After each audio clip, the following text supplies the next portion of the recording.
ఎంత పెద్దగా వేసారు చూడు రైటం. మళ్ళా మన తెలంగాణ బతుకమ్మ ఉద్యమకారురాలు స్వాతంత్ర సమర యోధుల కంటే కూడా ఎక్కువ కష్టపడి ఈ తెలంగాణ కోసం పోరాటం చేసినందున తీహార్ జైల్లో ఆ ఫోటో చూడండి, ఎంత మంచి ఫోటో వేసారు.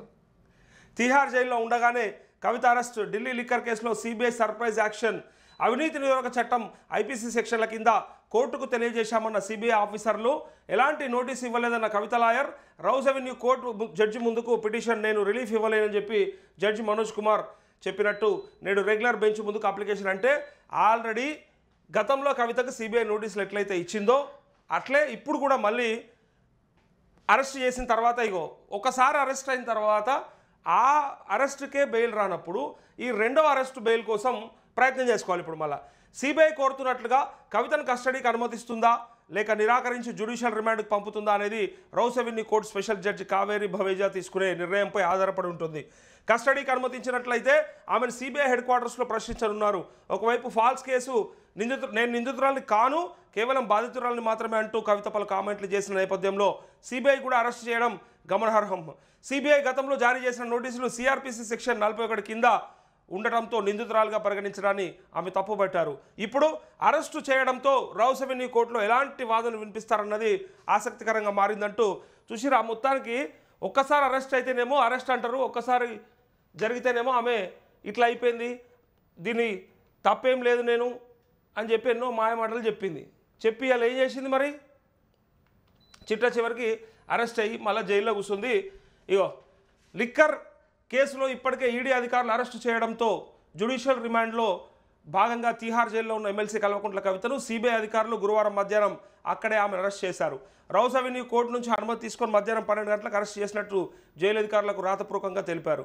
అవినీతి నిరోధక చట్టంలోని సెక్షన్ 7, ఐపీసీలోని 120B, 477 సెక్షన్ల కింద అరెస్ట్ చేసినట్లు పేర్కొన్నారు. నిబంధనల ప్రకారం రౌస్ అవెన్యూ కోర్టులో శుక్రవారం ఉదయం ఆమెను హాజరుపరచనున్నట్లు వెల్లడించారు.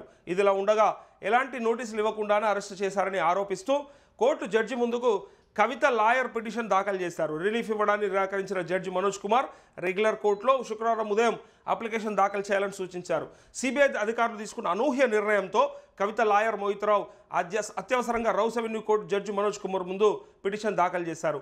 అత్యవసర విచారణ చేపట్టాలని కోరారు. కానీ జడ్జి మాత్రం ఇప్పటివరకు తన ముందుకు ఢిల్లీ లిక్కర్ కేసు సంబంధించి ఎలాంటి వాదనలు జరగలేదని, ఈ కారణంగా ఈ కేసులో ఎలాంటి రిలీఫ్ ఇవ్వలేనని, నిర్ణయం తీసుకోలేనని స్పష్టం చేశారు.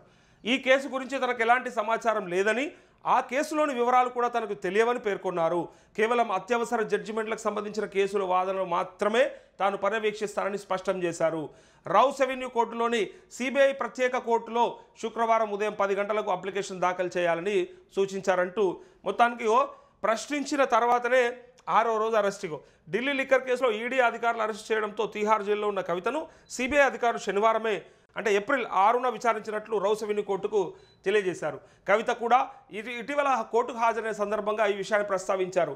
కవితను ఈడీ అరెస్టు చేయడానికి ముందే ఎంక్వైరీకి హాజరు కావాల్సిందిగా ఆమెకు సిబిఐ నోటీసులు ఇచ్చింది.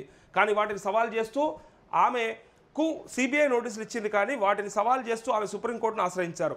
మరోవైపు ఆమెను జైల్లో ప్రశ్నించడానికి సిబిఐ చేసిన రిక్వెస్ట్కు రౌస్ అవెన్యూ కోర్టు సానుకూలంగా స్పందించి అనుమతి ఇవ్వడాన్ని కూడా కవిత తప్పుపట్టారు. ఈ అనుమతికి వ్యతిరేకంగా అదే కోర్టులో ఆమె పిటిషన్ దాఖలు చేశారు.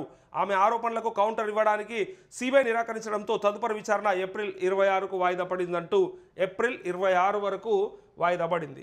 కస్టడీకి కోరుతున్న సిబిఐ ఆఫీసర్లు జైల్లోనే ఆమెను ఎంక్వైరీ చేసిన తర్వాత అరెస్టు చేయడం కీలకంగా మారింది.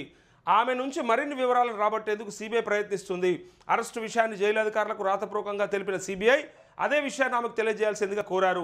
నిబంధనల ప్రకారం 24 గంటల్లో కోర్టు ముందుకు హాజరు పరచాలని చెప్పేసి హాజరుపరచడాన్ని ఏర్పాట్లు చేస్తున్నారు. కేసుకు సంబంధించి ఆమెను 10 రోజుల పాటు కస్టడీలోకి తీసుకోవాలని భావిస్తున్నది. కోర్టులో ఆమెను హాజరుపరిచిన సందర్భంగా ఈ మేరకు సిబిఐ ఆఫీసర్లు అప్లికేషన్ దాఖలు చేయనున్నారు.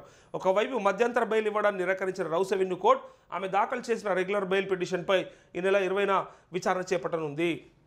జ్యుడిషియల్ రిమాండ్ ఈ నెల 23 వరకు పొడిగించడంతో సిబిఐ అనూహ్యంగా అరెస్టు చేసిన నిర్ణయం సంచలనంగా మారింది అంటూ మళ్ళా మేమెవరిని అరెస్ట్ చేయలేదని చెప్పి పబ్లిక్ ప్రాసిక్యూటర్ చెప్తా ఉన్నాడు. ఎందుకంటే ఢిల్లీ లిక్కర్ కేసులో తీహార్ జైల్లో ఎవరిని సిబిఐ గురువారం అరెస్ట్ చేయలేదని rows Avenue court duty judge అంటే స్పెషల్ జడ్జి మనోజ్ కుమార్ ముందు జరిగిన వాదనల సందర్భంగా సిబిఐ తరపున హాజరైన పబ్లిక్ ప్రాసిక్యూటర్ స్పష్టం చేశారు. ఇదే విషయాన్ని జడ్జి మనోజ్ కుమార్ కూడా రాతపూర్వకంగానే ఉత్తర్వుల్లో పొందుపరిచారు. తీహార్ జైల్లో ఈ కేసుకు సంబంధించి అరెస్టు చేసిన సమాచారం తన దగ్గర లేదని పబ్లిక్ ప్రాసిక్యూటర్ వెల్లడించారు. అరెస్టు చేసిన తర్వాత ఈ కోర్టులో గురువారం ఎవరిని హాజరుపరచను లేదన్నారు. రిమాండ్ కోసమో లేక మరో అవసరం కోసమో ఎవరిని కోర్టుకు తీసుకురాలేదన్నారు.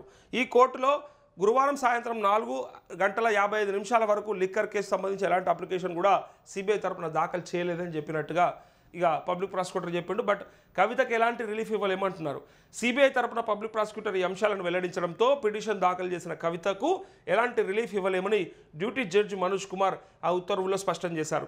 అటు సిబిఐ తరపున పబ్లిక్ ప్రాసిక్యూటర్ చెప్పిన వివరాలే కాకుండా కోర్టుకు కూడా ఎలాంటి అప్లికేషన్ లేదా కవిత అరెస్టును ధృవీకరించే ఎలాంటి వివరాలు అందనందున రిలీఫ్ ఇవ్వాల్సిన అవసరం కూడా లేదని స్పెషల్ జడ్జి స్పష్టం చేశారని చెప్పి కవితకి రిలీఫ్ ఇవ్వలేము మేము అని చెప్పి డైరెక్ట్ చెప్తా ఉన్నారు. ఇక్కడ ఒకటి అర్థం చేసుకోవాలి ఏంటిదంటే ఏ తప్పు చేయకుండా ఎవరైనా సరే జైలు ఉంటారా?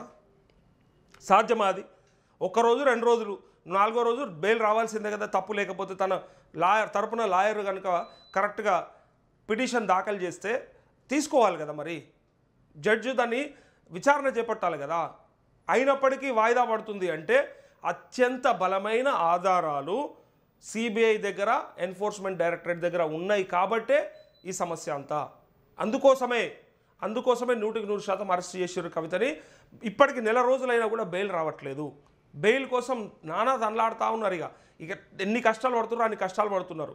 నానా తంటాలు పడతా ఉన్నారు.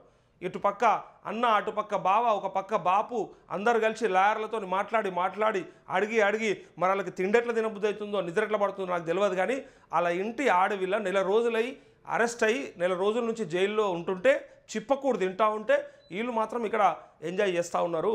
అది అందరు గమనిస్తూ ఉన్నారు.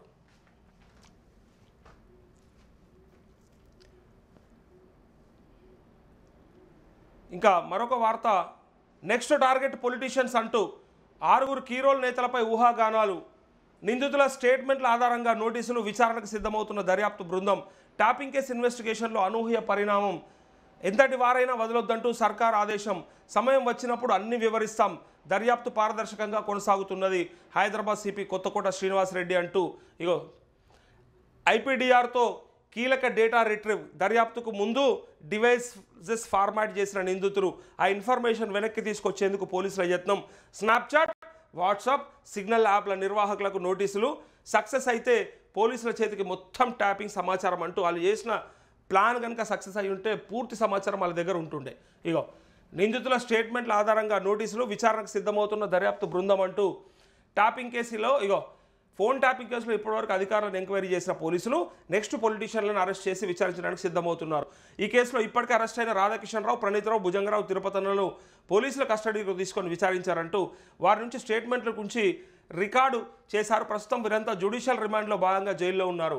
వీరిని ప్రశ్నించిన క్రమంలోనే పలువురు కీలక నేతల పేర్లు వెలుగులోకి వచ్చినట్టు దర్యాప్తు చేస్తున్న పోలీసులు వర్గాల సమాచారం. స్టేట్మెంట్లో వారు చెప్పిన అంశాలకు బలం చేకూర్చే కొన్ని వివరాలు ఇప్పటికే పోలీసుల దగ్గర ఉన్నట్లు తెలిసింది అని చెప్పి కొత్తకోట శ్రీనివాసరెడ్డి చెప్తా ఉన్నాడు. దర్యాప్తు అంట పారదర్శకంగా జరుగుతుందంట. మరి ఎవరు బయటకు వస్తారు ఏందో దాన్ని బట్టి తెలుస్తుంది మాకు. ఇది పారదర్శకంగా జరిగిందా లేకపోతే ఎట్లా జరిగిందనేది మేము దాన్ని బట్టి ప్రజలే గెస్ చేయగలుగుతారు.